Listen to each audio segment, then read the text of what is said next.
Hi guys, Amy here. So, Hasbro unveiled their new combiner for the Age of the Prime storyline coming in the year 2025. And I hate him. But instead of crying why this skeleton style of a combiner is boring and lazy, I will focus on what is missing the most to me when you do stuff this way: creativity. The idea for combining transforming robot toys is as old as time. Sentai, Voltron, Gundam, etc.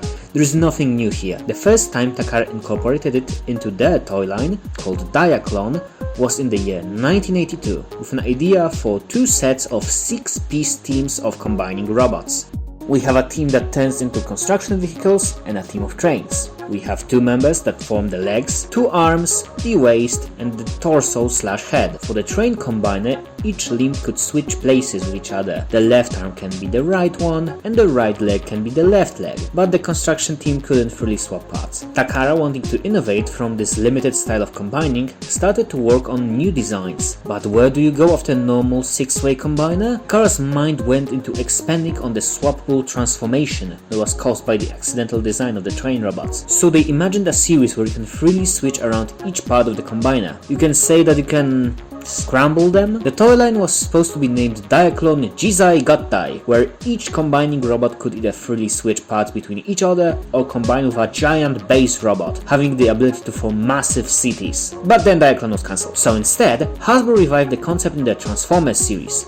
In the year 1986, the toys of Scramble City Combiner sub-teams were released. Combaticons, Protectobots, Stunticons and Aerial Bots. 4 squads, 5 members each, where one bloke formed the torso, while his teammates could either form arms or legs between each other, any other combiner, or could combine with Metroplex in his city mode. The gimmick was a massive success, leading to combiners becoming a norm in the Transformers toyline, spawning new original combiner teams that were new designs in the future. Each team had their own stock canon combinations we saw in the show and the comics, but if you're one of the insane people who actually reads the magazines and extra materials related to them, each member actually has something special they bring into the combiner. But Hasbro never used it. They had issues keeping the combiners on model, so I can't imagine making them intentionally switch places. That's why sadly, most situations like that were limited to the Japanese media. In the promotional OVA shot, Scramble City, we see Superion and Menasaur flip around their pieces, specifically calling out the new formation a power formation,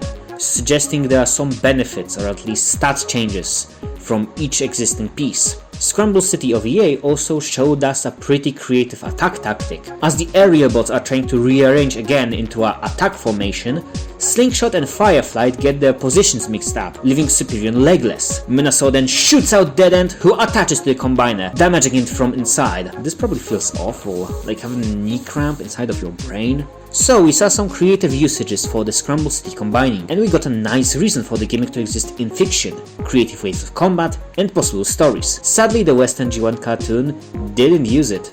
But we also saw it in the Car Robots anime, where Baldigus also specifically had a formation that's more focused on land movement and power, and a flying formation for speed. But since they are such well-known team, I'm not going to talk much about them. But yeah, if you need like a shorthand showing of how cool Scramble Combiners are, just watch any scene with them. Let's stay on the Japanese side of Transformers media. I want to show you the Super Transforming Robot Lifeform mangas. My brother in Christ, I need to make a standalone video about the weird plots, cause you have like Decepticons dress up as KKK to make people scared of Autobots. This kid says that the racist xenophobic dictators are cooler cause they gave him a watch. Combaticons kill a dog, and we also have a few stories featuring the combiners. During a baseball match that gets attacked by the Decepticons, Bruticus' legs gets damaged, so he asks Menasaur to let him dragstrip and breakdown as replacements.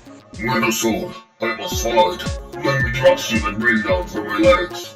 But as Decepticon combiners are switching, Protectobots use it as a chance to attack, taking partial control over the combiners, making them rocket into the sky. We also have a chapter where during travels, Autobots find a peaceful island, paradise, filled with nature, animals, and the Decepticons planning to turn the desolate island into their new base. Autobots call for backup, but the island is so far away that most Autobots won't reach there. So Optimus sends out aerial bots, but as I quote, "We got an emergency. Superion, roll out. However, there's a chance of injuring the animals. So Slingshot needs to stay behind, and we'll send out first aid from the Protectobots to link up with you." I know it's a bit too early to get with such big thoughts, but this little word balloon changed the way I see combiner teams. They aren't just supposed to form stock combinations, they're supposed to be customizable teams that can mix with each other to fulfill different purposes. Each is supposed to have their own character. They are teams of their own people that could carry stories on their own. But no media uses it right, since they always just seen it as the combiner, as the muscle. Like, there is a reason whenever a combiner limb appears alone in the show, without the need to be grafted onto their teammates as a limb, they become a favorite. They have really unique and fun personalities that are just never used. Going back to the manga. The Scramble team representative, King of Rant Speed, Dead End. Combatron team representative, Lion Heavy Combatron team as well.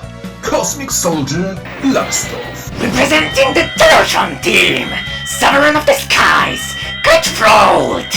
From the sequence team, Tentacle, Target on. Sequel as well. Devil of the Sea, Lockjaw, Target on.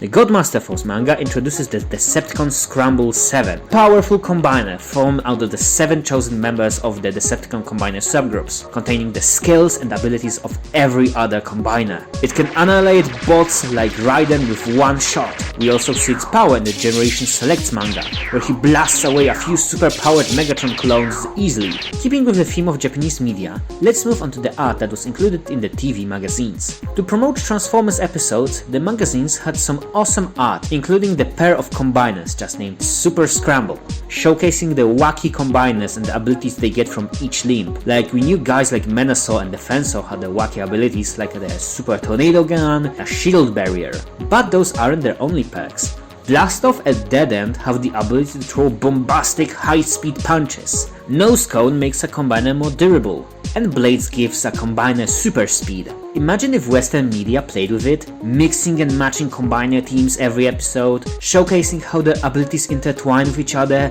like a super robot version of Mega Man X8 armors. Continuing the theme of combiners shown in Japanese magazines, we have Abominaticus and Comparian, 2 random combinations showcasing how you can mix and match your toys with help of the pentagram power and your imagination. And for years these combiners only existed on these 2 magazine pages, but those combiners later appeared in the earlier mentioned Selects manga, since Hayato Sakamoto is the GOAT and really wanted us to show these 2 bodies in the 21st century. I can also mention the new guys made up by the Combiner Wars toy line in the West, like we have Betatron, the combiner formed from Scattershot, and any other combiner limb.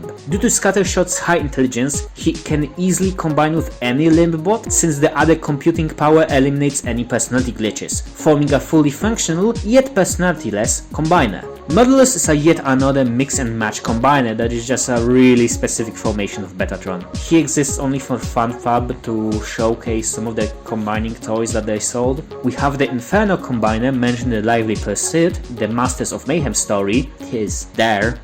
By the way, the members were Blue Stick Ratchet, Hoist Sideswipe Inferno. Let's return to the world of Selects manga, since there Hayato Sakamoto showcases brand new combiner. Using the great opportunity of having Scramble City combiner toys of Volcanicus and Computron, he decided to create this, the bond of father and sons, Volcaticon. Sadly, I'm not gonna give you all the context for this story since it's a really big plotline, but basically all Transformers decide to kill all the humanity, but Dinobots feel more connected to Earth, decide to fight them and absolutely demolish everyone. Since Technobots see Grimlock as their dad, they decide to team up with him. One matrix of combination later, Volcaticon is born. Strength of Grimlock with a knowledge of a hypercomputer, wielding Scattershot as an electropulse cannon that can paralyze anything it hits. It's such a great thematic and philosophic and plot oh, it's so great, I have no words.